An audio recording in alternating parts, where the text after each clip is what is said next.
Welcome to another episode of the Enigma podcast. Yeah. With your host Trey Wheeler. And your boy Open Mike. Young Open Mike in the building. You know what I'm saying? And today for y'all, we probably got the biggest thing we done brought on here thus far. You know what I'm saying? Bro, the big deal. Big time. You know what I'm saying? Yeah, the class driving them cats and shit. You know what I'm saying? Big time artist. Little Static in the building today. Yes, What's going on, y'all? I appreciate that. What's up, man? Yeah. You know what I'm saying, my boy? What's going on? This their first time meeting. You know what I'm saying? Sure. Nah, for sure. Been known bro for a while. I had to pop out. Yeah. Had to come show some love, you know what I'm saying? We trying to do our thing over here. You know what I'm saying? Working with what we got. I stay in Arizona now, you know what I'm saying? Y'all bear with us. You know what I'm saying? So we have a couple different setups and shit, but you know what I'm saying? To get an episode, sure. Tell the people about yourself a little bit, you know what I'm saying? For the people that don't know you, first time meeting you, all that good shit. Man, first off, I appreciate y'all for having me. Oh, yeah, for sure. Yeah. Second, you guys come on, man. For sure, man. Shit, if y'all don't know, man, I'm a little Static. I make music, social media too. And go stream my shit if you ain't heard it. Yeah, facts. Sure. You said you got something out right now that you put out a couple months ago? Hey, yeah, Better Days Are Near. It was a 6-song EP. Before that, I dropped Sincerely With Love in January. That was a whole project, 15 songs. And that was hard too. So what's up? You got something coming up next?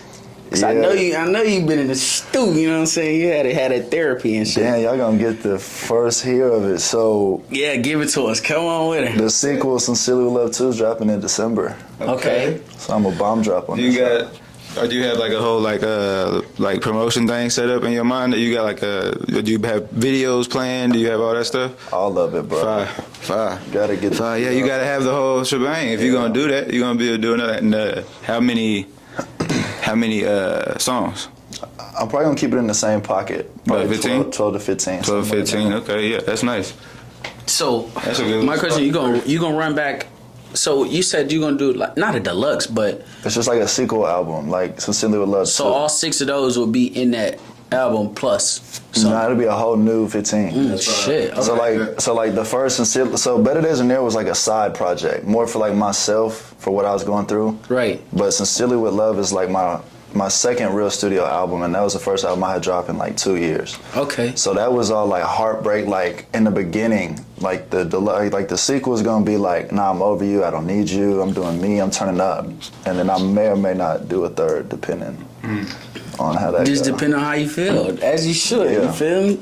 I think that I don't make music personally, but all my boys and everybody I fucking know down there make music, and It's a tough task, bro. yeah, and like we talking earlier about like basketball being your therapy and shit, and not, you know what I mean. Now music being it, do you feel like music is more you found your avenue compared to basketball, or you like wish you still had that piece?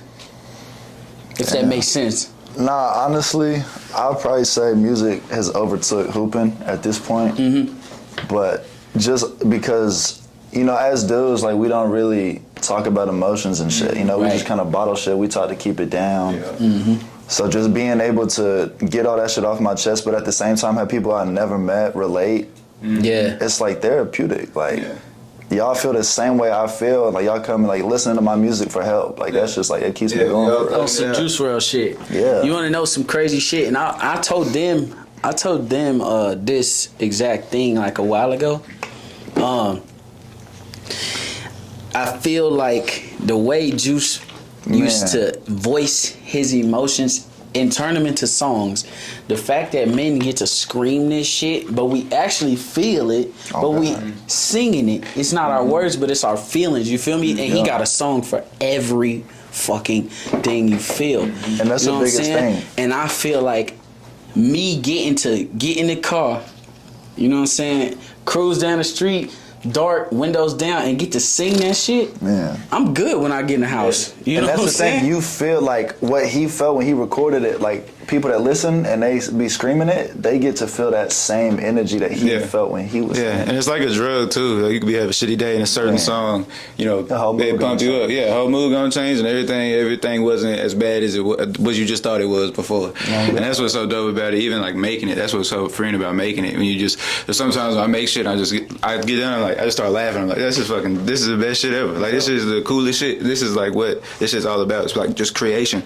pure creation, and having fun, still living life and all that shit, man. 100%. But like you said, it gotta come from somewhere. It gotta be from a deep place. Yeah. Not always. You can still make fuck around tracks and shit where you know what I'm saying, talk about, you know, popping bottles or whatever the case may be. But tapping into it, that's where people cling to it the most. And for the long run too, for like the longevity thing. You gotta have that relatable shit in there. Yeah, you got to. Yeah, I feel like those artists last the longest too. Yeah. You know what I'm saying? I just watched an interview with Rod Wave, as a matter of fact, and he was talking about that. He was talking about how his music, as long as he keep living life, he'll be able to make music. You always going through because something. exactly. Yeah. Always. And that's the beauty of it. Yeah. So is that where your music started from day one? Yeah. Like day one, Emotion. it came from emotion? Hell yeah. I love it. And that's what I try to stick to, but at the same time, you have to be like, you have to be able to switch it up. Like if you put out the same shit over and over again, it's gonna get repetitive. Or trying to stay on a similar topic type shit? You know what I mean? Yeah, you gotta be expressive and like, you know. But that's the go thing, with it. like, if you go listen to Rod, like, he talks about probably the same 10 to 15 topics, but you could say shit a million ways, but it will send the same message. And so that's why, like, and the way the bro got like, he could sing. You know what I'm saying, bro? That's like, it's not. He not just a. Yeah, he got that. Like he could really sing. So like that helps too. It really hits you in your. You know what I'm saying. Even like sometimes, like even when you listen to like a great guitar solo, you know what I'm saying. There's no words being spoken, but you feel that same thing. You're like, oh shit, this is what the fuck is this? This is crazy. And sometimes it hit way harder than words could ever do. And that's what's so dope about them. I wish I could play them hoes. I can't play shit for instruments. That's why I just stick to that rapping. I'm an MC, wordplay. I can do all that, but it's just. That shit's dope though. Being able to even like spit. What's that dude who do the? He had the little guitar. He like Honor Banks. Yeah, him. Yeah, that hoe go hard. Just like they even vibe. Even if I just had one, you know what I'm saying, to catch a vibe and do like that. That shit just spontaneous like that. That's why that shit blow up because that shit is hard as fuck. Fool. No, for sure. Quick. You have to basically do what's called makeup with the nearest person near you, like what's the name right now? Did he do one with Sexy Red? One of them Probably. I don't think he did. It was a Ski E one. It was the other one. A Ski E, that was called Ski. He did another one, but that was hard, bro. But so earlier we were saying that you've been doing this for 5 years. Yeah, bro. And that's a good little time, bro. That's a good chunk of change of putting that work in and putting that time in. How much do you feel like when you listen to the shit that you did 5 years ago? Do you look at it like with it like you look at me like, damn, that shit was trash, or like, damn, that shit was, I could see where I was heading and then where it got me here. Because sometimes there's some songs I have where I listen to them, I'm like, oh, damn, like that you have in the vault, you're like, oh, what was I thinking? That shit is crazy. That shit was not it, Ken. That was not the one. So you have the ones, obviously, that make you, those are the ones you have to have happen so you can make that next step of getting that fire-ass track. And I look at everything I do as not like a damn what the fuck was I doing, but like I was learning. Yeah. Like, So damn, that was crazy. I look back at 3, 4, 5 years. I even look back at some shit I did like 3 months ago, and I'm like, that's not where I wanted to go, but like I learned from it. You know what I mean? Like it's a stepping stone to everything. No, it's very important, but it's just like you got to have that gym work. You know what I'm saying? Go in there and be able to all the clippings on the floor. You know what I'm saying? But then. And then that's how you get the fucking. Just getting them shots up. Yeah, you got to. You got to put that work in. So how drastic? This is my question. How drastic do you think your music changed from? For 5 years. God damn. I think we asked somebody this before, and even me, like making videos, our podcast, for instance. We've been doing this for like 2 years now, on and off. We're really just now really mashed on the gas, taking shit serious. So, but like. We was just talking about a couple episodes ago. 2 years ago, we was right here, same spot, at one little ass table like that with like 5 dudes with 2 microphones. It really didn't even work. And it really was janky as shit. You know what I'm saying? We still thugging it out. You know what I'm saying? Don't get me wrong, but yeah, you got to. For sure. But yeah, back to the question. How do you feel about like how drastic has your music changed now? I would say It's changed dramatically for sure. You good? Yeah. I would say it's definitely changed, but I feel like essentially, like if you get like down to the nitty gritty, it's just I'm still going in the same direction that I originally, like in my original vision. Right. But like the melodies and like obviously like the vocal cords and everything, like the talent is just, it keeps getting better. Mm-hmm. So I would definitely say it's changed a lot. Like, cause when I first started, I was just really trying to rap. You know what I mean? And then that just kind of started getting boring because it was like, I gotta keep getting shit, you know, different and be diverse. Yeah. Honestly. So have you changed genres at all? Hell yeah. Yeah. But growing up, I ain't never listened to no type of country music. Yeah. Fuck no, I couldn't stand it. But there's a song on my last project, Better Days Are Near, that's like damn near has a little like pre-hook and it's a whole country shit. Yeah. So like that's my shit right there. I done went from that to I've hopped on like some pop beats. Really like my niche is like hip hop and R&B. Okay. You know what I'm saying? But I do all type of genres. Like I even hopped on a fucking rock feature. Like it just went crazy. That's crazy. So yeah, just the diversity of it. Rock is crazy. I can't lie. Oh my god, that was one of the hardest shit. Being tapping in that pocket, that rocker, that punk shit. That shit's also for. That shit is hard. So was it more of like a like Rage Against the Machine type shit rock, or what kind of rock was it? It was more like soft. What kind of rock do you like listen to in general? You don't listen to rock like that. So when you heard the beat, you was like, fuck it. The only reason I really hopped on that hoe is honestly because the artist that sent it to me was hard as fuck. Mm-hmm. So I was like vibing off of more of what he was doing than the beat in general, and I just kind of ran with what he had already laid down. Got you. So growing up, you said it's always been like hip hop and R&B. Yeah. Who was it? Who was the first time you heard something that blew your mind? You was like, oh, this shit's crazy. This shit mad different. Gotta be Pac, man. Pac? For sure. Okay. I love it. I haven't feel like I heard somebody say Pac in a minute. I feel like I haven't heard that. Like, it had to be Pac. Nice. Sure. What's your favorite, like, was it always growing up? Was it just Pac like that just stuck? Because mine was big. I love it. Obviously, that's the fucking, the textbook fucking, MJ versus LeBron bullshit. But it's valid. But they're just so different. Pac was so poetic, and he just spoke with, like, such a speaker man, like, you know what I'm saying, out to the people. He, like, projects his voice. And then fucking Biggie's more, like, poppity, you know what I'm saying, doing and to see how different it is, but how great they are at the two things. So, but I haven't heard someone say Pac in a long time. That was refreshing. Oh. It's always like, newer people now, you know what I'm saying? Like newer niggas and them. I get it too. That's cool too, but I like that. So who is it now? Even though you up there, you still got it. Who's like an inspiration? Or like who's like my favorite artist? Okay, let's go levels. Not the top tier. Not like, you know what I'm saying? Not the J. Cole's and shit. Okay. Give me levels at a time. Well, I mean, on probably the bottom tier of the pyramid, I'd say myself. Okay. Probably, like out of all the newcomers, for sure. Damn, I don't know. Next level shit, that's tough. I mean, he's big, but definitely Lil Skies was like a big inspiration. Juice WRLD, for sure. Ooh, yeah, but Juice, yeah. Man, he's a one-on-one talent. Rod, Kid Laroi, MGK. I mean, it's a lot of them. I don't know like the levels of it, but definitely them some top names for sure. Yeah. So what's the dream feature? You can go top on this one. Woo. Mine is Drake, bro. Mine is Drake, cause Eric, niggas want to work with Drake. You feel me? My biggest dream feature. And you think y'all would just complement each other, music wise? You feel me? Honestly, give me Rod Wave. Yeah. Yeah. Right. Hard. I like it. For sure. I like it. Hard. Yeah. That would be hard. Yeah. Did he do? He do it. He do a lot of features with people, right? For the most part. So you can sing too. Mm-hmm. That's what you singing too. Yeah. That's fine. Are you producer as well? I like mixing and mastering my own shit. Yeah, but I don't make no beats. Not for other people. No, I do. So would you, if you could go big time, you stay artist and not a producer? 100%. Yeah. All day. Yeah. Honestly, because like obviously people say I'm not in it for the money, but you got to make bread to live. But for me, it's more therapeutic. I don't feel like making beats would really. I wouldn't feel no type of way. Yeah.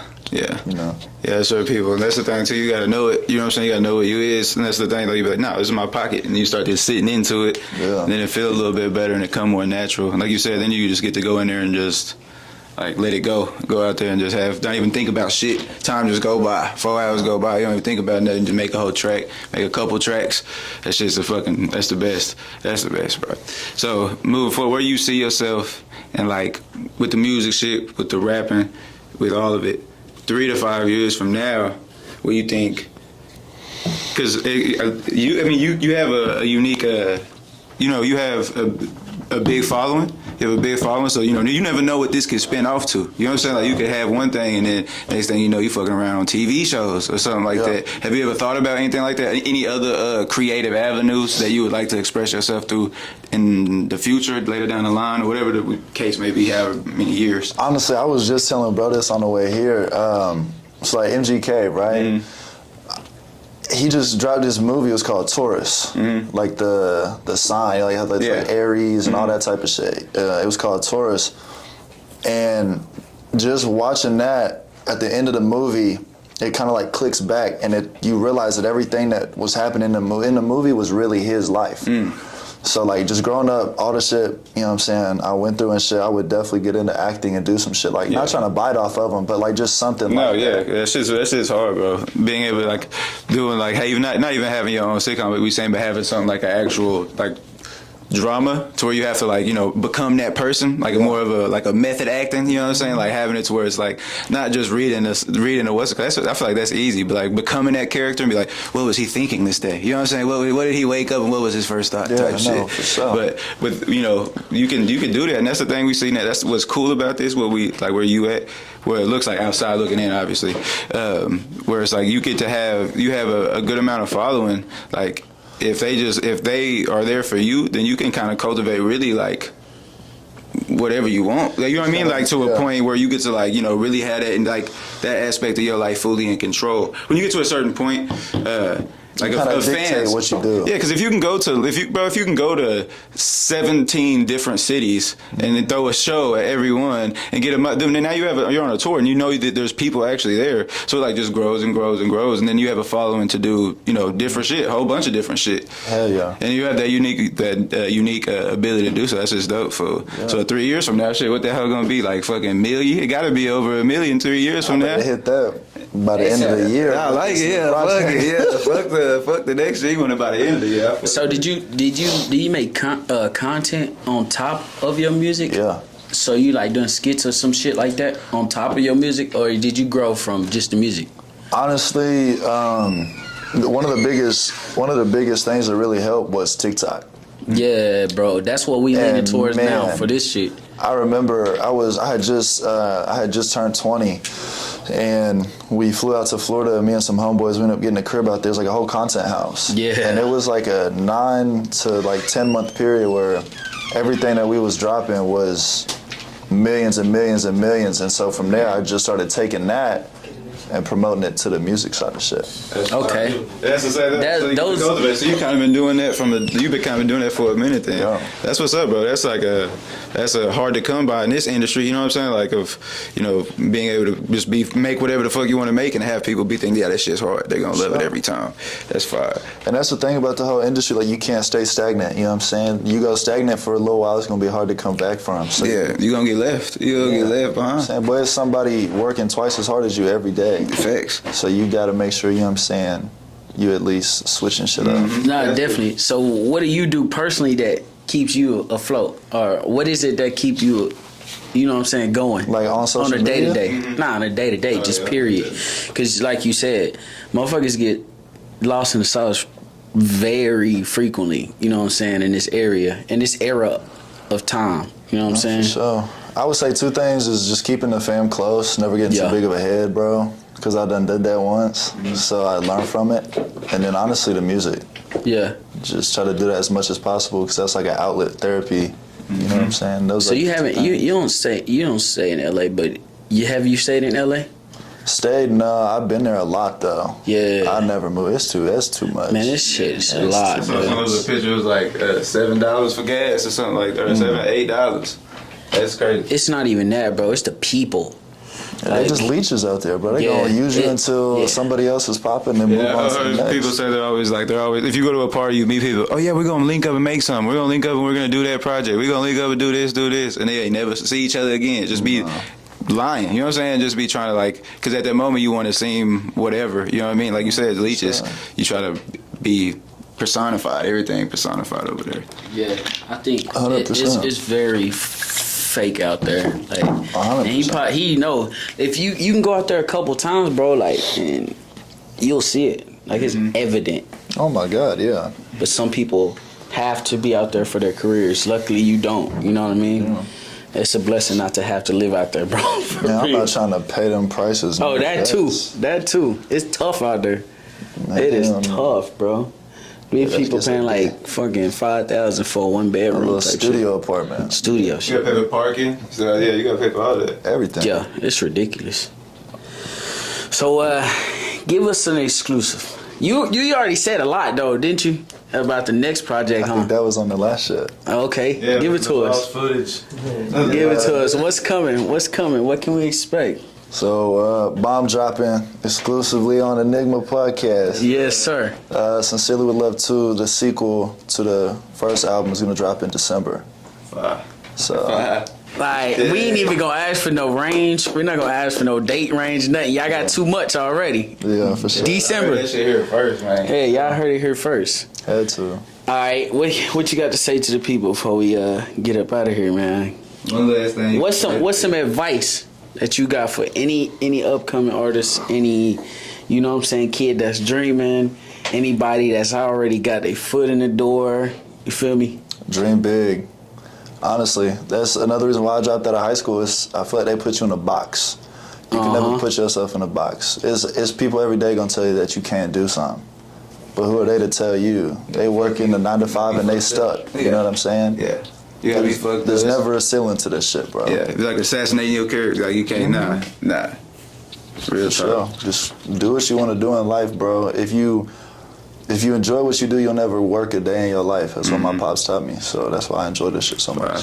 Fire, man. Sure. Shit, man. Y'all heard it for a lot of news. This guy get to, good to meet you and like get to Sure. do it with the people too. You know what I'm saying? The people ain't know you get to meet them with you. It's a good experience, man. And y'all go check all his shit out. Check it all out. And there's gonna be some good shit coming. And then go ahead and wish your Instagram and all that. What's the actual like? How do you spell the what's the spelling? So it's ITSLILSTATIC. It's Listatic. It's listed. One last thing before we dip. Here first, man, October 28th, Adelanto Stadium in LA. We're performing at Kushstock. I need everybody there. Yeah, and I just might be, hey, Enigma podcast just might be in it, motherfucker. You know what I'm saying? Behind the scenes on some shit. For real. I ain't get up in that thing for real. You know what I'm saying? Nah, thank you for coming on, brother. I'm gonna act out. That's it. I'm gonna act out. And thank y'all for tuning in to the Enigma podcast. We'll catch y'all in another one.